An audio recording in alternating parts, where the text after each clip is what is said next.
তবে একটা কথা বলি,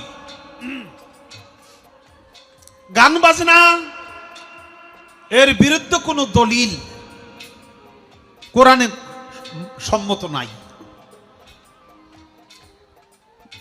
হাদিস ঘাটলে এই গান বাজনার সপক্ষে অনেক দলিল আছে। অনেক নবী রাসূলরা গান করছে, আমার আখেরি জামানার নবী নিজেও গান শুনছে।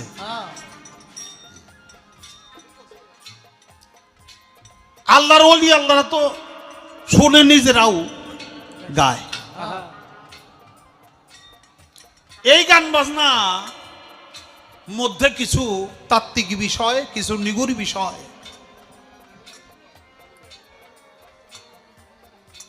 কোন কোন সময় কোন কোন ব্রেনে যেটা লোড কুলায় না এমন কথাও এই গানে আসে। সবার ব্রেনে লোড কুলায় না।